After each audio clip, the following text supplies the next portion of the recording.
Title of this joint: Young, Talented, Educated, and Broke. This is an old school video. I haven't done one like this in a while, but we're gonna go back. Especially people that graduated college. I didn't. I'm one of those dropout people. I know it's sad, right? It's very, very sad. But nevertheless, I was just looking at something and I've noticed this trend, and it's growing larger and larger and larger.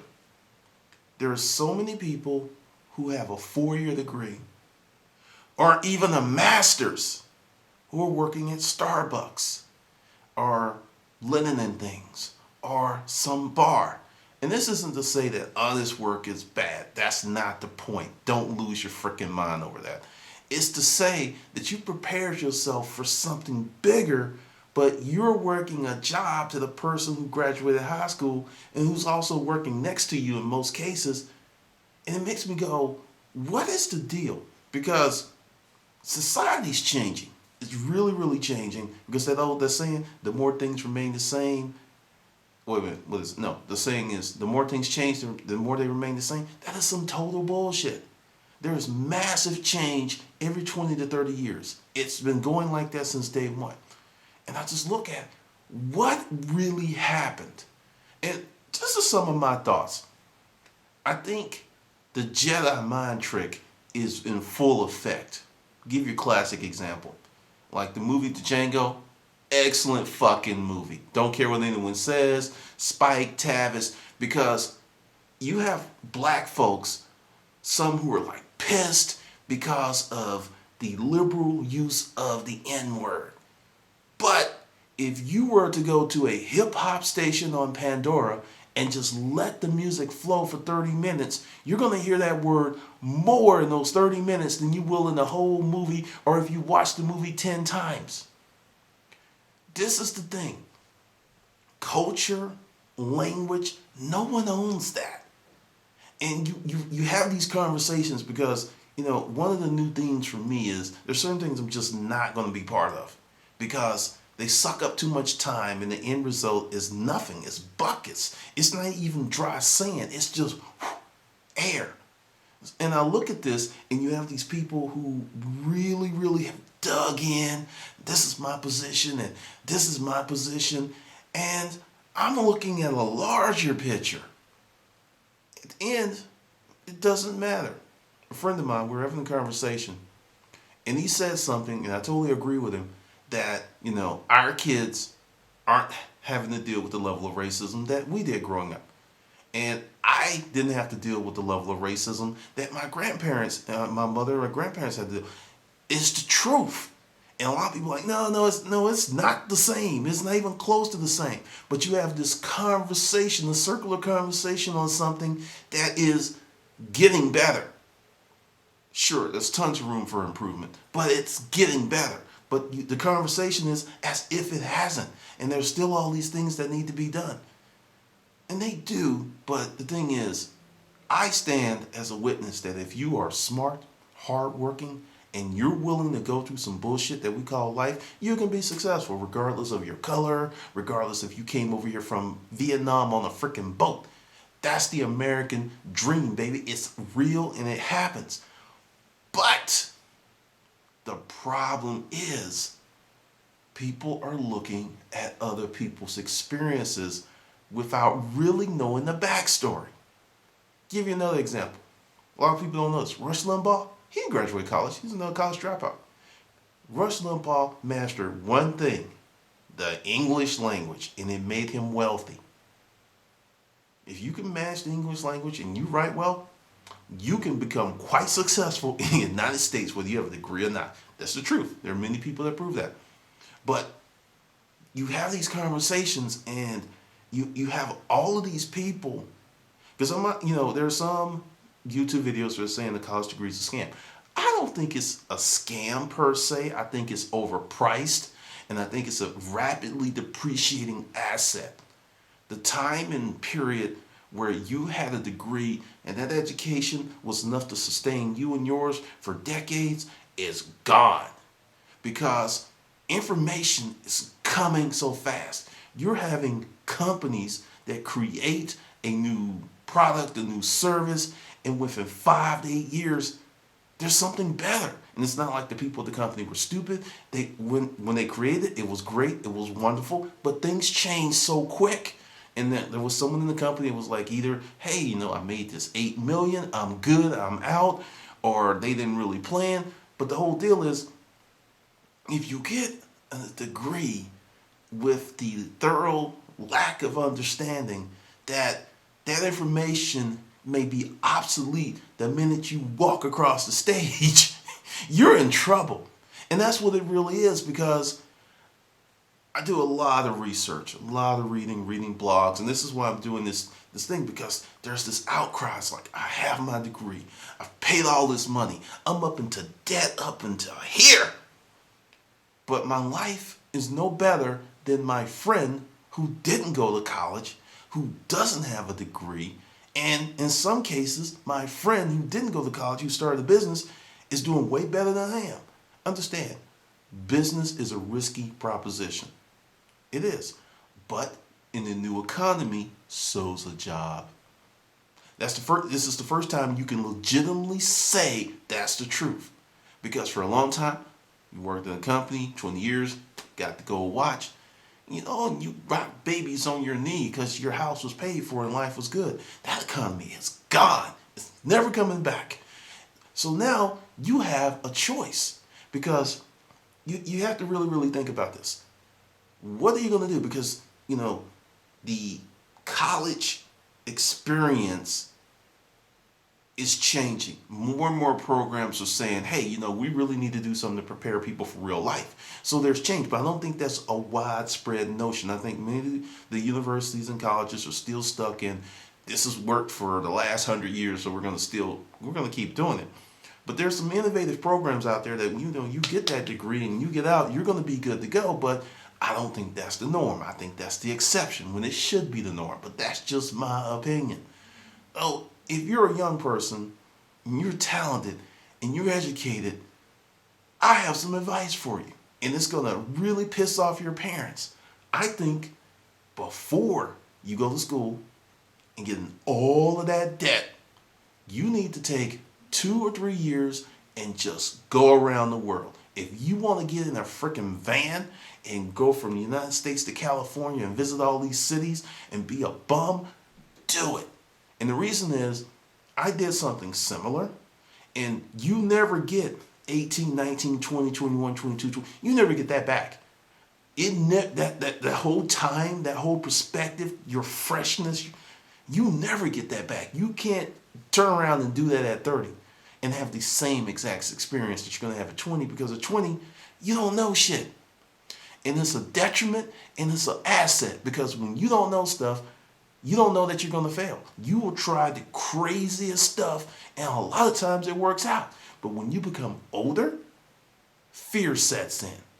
When you hit your 30s, it starts to really set in. When you hit your 40s, it really starts to set in. So you don't even do things as well as you can because you are afraid.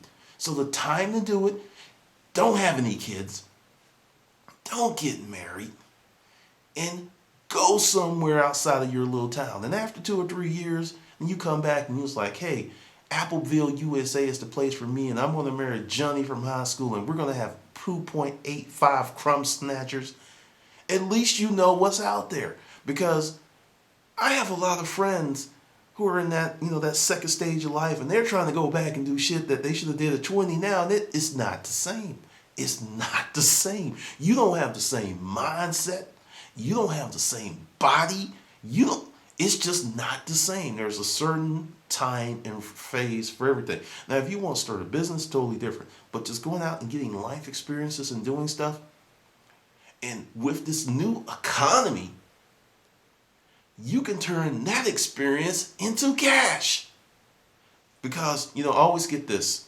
Glendon, why don't you get back in the storage auction business? Glendon, why don't you get back in the storage auction business? Because I'm not afraid to fail. That's seriously it. Because the storage auction business is a big comfort level. It's a secure, it's a comfy blanket. It's like I get into it. I know this, I know this, I know this. I got it.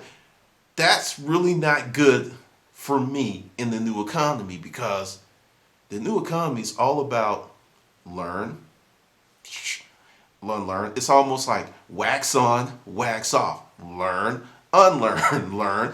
That's the new economy, and it's going to get worse. So if you don't like to read, you're in trouble. If you don't like to learn new stuff, you're in trouble. If your comprehension skills are piss poor, you're in trouble. Because David Simon said it in an interview about The Wire. We have a class of people that the society doesn't need. Now, before you go ahead and put that moral label on there of, he said these people are worthless, I didn't say that. I said we have a class of people that the society does not need, which means they're not really contributing anything, but they're taking resources. Now, ugly as that is, it's the truth.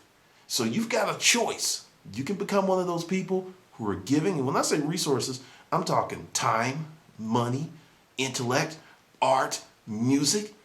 That guy that lives with his grandmother, that's in the basement, that's making beats and beautiful songs, and it is giving them away free on the internet, is contributing to the world. They're not just here going, sucking up air and resources. They're doing something. See, that's the thing. Because when I say things like that, people are like, oh, it's got to be money. It doesn't have to be money. Mother Teresa, she contributed greatly to the world. It wasn't about money. It was about being a giving, beautiful person. So it's not about money. If you get in that van and every time you stop in one of these little towns and you do something for some old people along your journey, you're contributing to society.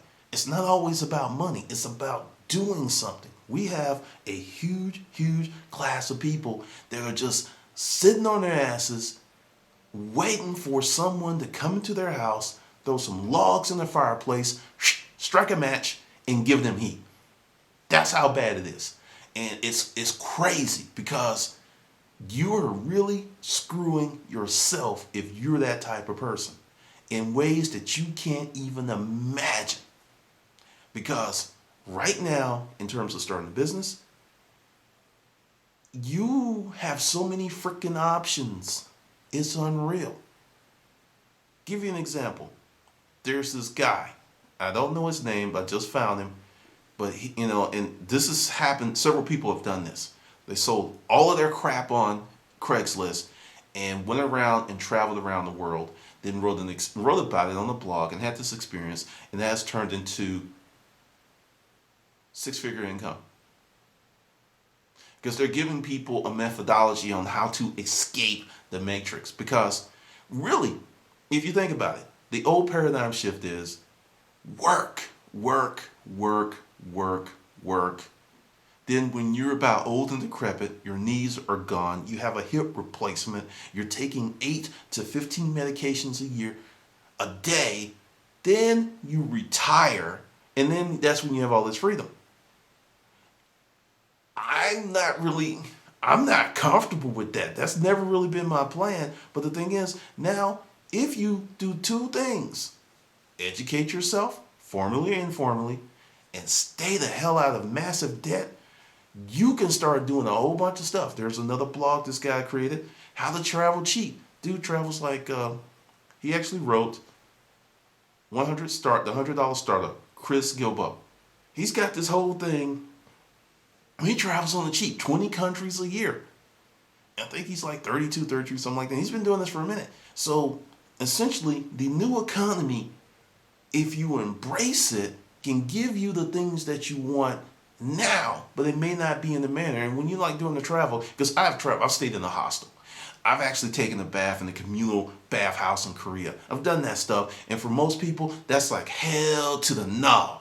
If it's not 3-star minimum, they're not going. To you, I say you're cheating yourself, because when you go to these other countries and you live like they live, you get a much richer cultural experience. That's just my opinion. Now, I did that. I've laid on the ground in Japan and Korea and Australia. I've hung out in the outback. So I have those experiences. So, if I want to do the 3-star, I'm going to do it because I know what it's like. Because sometimes when you go out there in the wild and you talk to these people, when you come back here, you will have an immense sense of gratitude, because there are people who are sitting around complaining, pissed off, and by standards of probably 98% of the people in the world, their life is great. But because they're looking, once again, I missed this in another video, and I seriously urge you to watch it. Barry Schwartz, The Paradox of Choice. They're caught up in that paradox of choice matrix, that they have all these options, because they have so many options that when they make a decision, they're still kind of like, well, what if I chose that? So there's this unhappiness because you think that you potentially are missing out because there's so many options, but you pick this one and this one may not be as good as the option you could have chose. So there's this madness going on. And seriously, with that, the choices, all of the information online, it's enough for information overload. And you have all these people who are going like, what? So by seriously taking a few chances early in life, you're going to be better off for the rest of your life. And this is totally different because, like I said, education. Let's say education. When I say education, it's like when you pick up a book, when you go to a different country, when you read a blog post, when you watch a YouTube video, and you get information that you didn't have before, that's education. When other people say education, it means, bam, 4-year, 6-year degree. I don't believe in that. I believe that if you can, I will just honestly, I'm proof. If you spend 20 hours a week on YouTube, more, the same time that most people spend watching, entertainment television, on certain specifics, certain courses, and if you just watch certain people, went to certain blogs, and really dedicated yourself to that subject area, you would become an expert within 6 months. Serious. You would become an expert in 6 months. You would know all the players in that niche. You would be one of the main guys if you just really hammered it like that. In the old economy, it took graduating college, an apprenticeship or fellowship, working, back in my day, you changing, if you changed jobs before 5 or 6 years, you were considered a job hopper, like keeping a job for 2 years and then jetting. That was not really good for your resume, because it's like, man, 4 jobs in 8 years, you're unstable. Now that's what you should do. It's like, okay, 2 years here, 2 years here, because you get this experience and you move up and you take those skill sets. So what was totally detrimental to you in the old economy is what you have to do to stay relevant in the new economy. Now, what's really funny, I was a job hopper after I got out of the medical field. And it was funny because I remember when I got my second job, because my first job, because I had a job in high school, but my first, I guess, major job was the military. And then when I got my second job, it's like, oh, you're in the military. And then when I got my third job, my resume only had 2 entries on it. In the military 6 years, worked here 5 years. That was it. And it's like, oh, okay. I mean, the guy was like, cool, we'll hire you because, you don't jump around that much. Now, that will kill you. You are a sitting duck, because if you're with a company that's not progressive, they're not taking chances, you're not going to get those skill sets that you need to compete in this new economy. So if you're with a company that's like hammering it, like Google, like you could work at Google, I'm thinking 10% of the people that work for Google leave Google and start their own business. I mean, because it's an amazing place. But that's not every company. Google is very atypical. That's not every company. So if you're doing that, and if you're young, talented, educated, and broke, you're going to have to make some totally different decisions. And this is something else that you should do. And I don't care if it's fucking $50 a month, I don't, 20, whatever. Open yourself up a Roth IRA now. That means you can't have the burger and fries on a certain day, that's what it means. And start putting money away. And this isn't to become, it's going to help you long term, but also it's going to create the ability for you to learn how to handle money. Because that's another thing that's killing most people.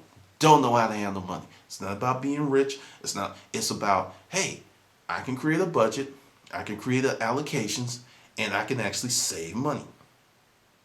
You have to learn how to save money. The big meat retirement plan does not work. It sounds sexy, And you hear it in a rap song. Yeah, I'm blowing money fast because when I get old, you have people who've made 6, 7, 8, 9, 10, $20 million before the age of 25. That when they're 30, they are broke. That is a tragedy. That's a tragedy. And if you talk to any of them, they all say that I wish I had saved something. So saving's not a dirty word. But that's kind of the deal. That's the message for this Monday. If you really have to look at the world totally different, because a lot of the stuff that your parents believe in, the shit's not going to work anymore. It's just not, unless you're in dyed-in-the-wool certain professions. And even those professions are the subject of disruption. Everything is being disrupted. So if you learn how to live and rock and roll with chaos, you're going to be better off in the new economy. But if you like peace and disharmony knocks you off your axis, you're in a lot of trouble. Because I'm going to give you this. In 2022 or sooner, you're going to be on the highway, and this car is going to go by you. And there's going to be someone in the passenger seat, and there's going to be someone in the back seat. There might be someone in the driver's seat, and that car is going to be driving itself. It's coming. Just letting you know, it's coming. And if you are not part of that different matrix, because, I'll jump into this because, going back to the movie Django, and there was Minister Farrakhan and some other people, and they were talking about race war. Let me tell you something. Race war is not going to happen. It's just not. Most people don't give a shit. But see, this is the thing. There is a war that's happening right now, and it's a war for your mind. And there is going to be a class warfare. And it's not going to have anything to do with race. It's going to be either you have or you don't have. Those who don't have are going to be after the asses of those who do. That's it. Because if you look, I live in a very diverse neighborhood. And I look at people, because when the kids are waiting for the bus, I look at who's holding hands. And there's like couples around the neighborhoods. And I'm just looking. This group of kids that are growing up, that all this stuff that, we talk about race, on there, they're just like, huh? What are you talking about? That's just Billy. And, people don't want to see that because of their own inbred prejudice. But I'm telling you, 2022 is going to be a trip. It's going to be crazy because it's happening and you can see it. And if you're not preparing for it, you're going to be in trouble. This new economy is going to benefit entrepreneurs, creative people, investors, managers, anyone that creates something, manages it, puts it together and puts it out to the world and becomes really good at it. That's who's going to benefit from this new economy.